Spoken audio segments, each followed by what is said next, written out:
Thomas and Percy enjoy working in the docks. They like the sea air and the sound of the gulls.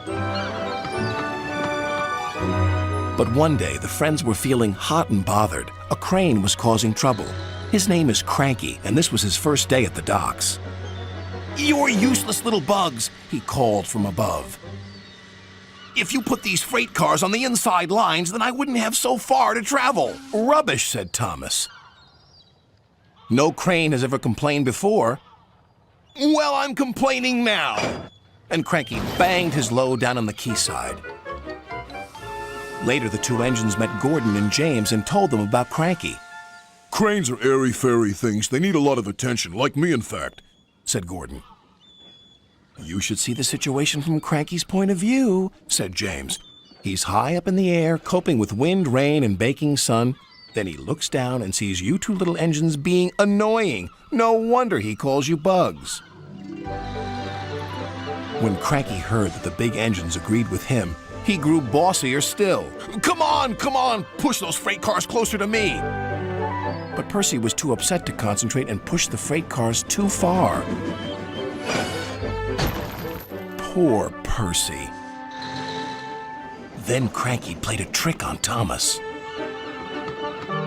"Push your freight cars onto the outside line. It's easier for me to load up." So Thomas did.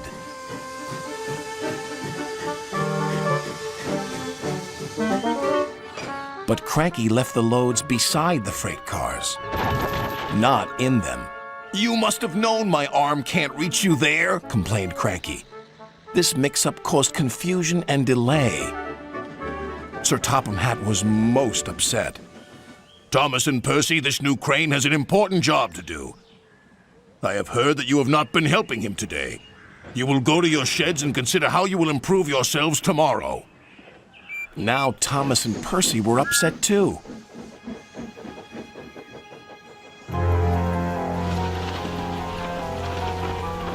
That evening, a big storm raged across the island.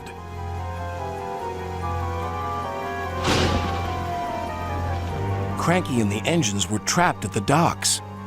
"We're sure to be safe in this shed," said Duck. But he was wrong. The engines had no idea they were about to be put in great danger by an old tramp steamer. It was out of control and running aground, straight into the sheds.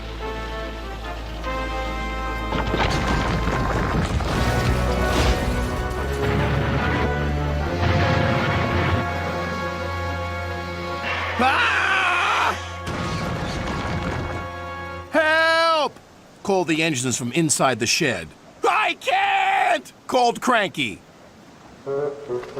When the storm was over, Sir Topham Hatt rushed to the scene of destruction. "Thomas and Percy will help you," he called to Cranky. "And then you can help the engines." "Oh, please hurry," cried Cranky, "and tell them I'm sorry I was rude to them." "So it was you," murmured Sir Topham Hatt. "I owe those engines an apology."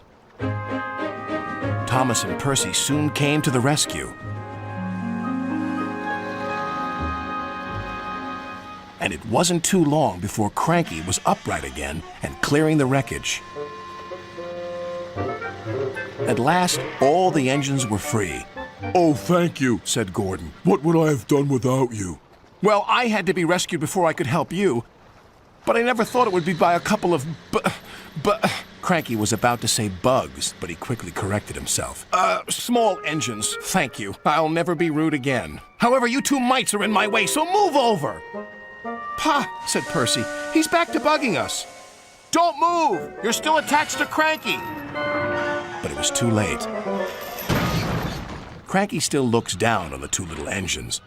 But ever since that stormy night, he never calls them bugs or mites, because he knows they might bite back.